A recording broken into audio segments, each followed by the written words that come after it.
Дали изборот на Битичи за премиер, доколку вашата партија победи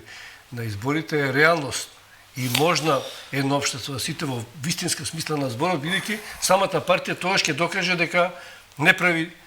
дистинција на етничката припадност, туку на квалитетот на луѓе. Значи, морам да искоментирам на една работа, тоа е околу едно општество, можеби не се збори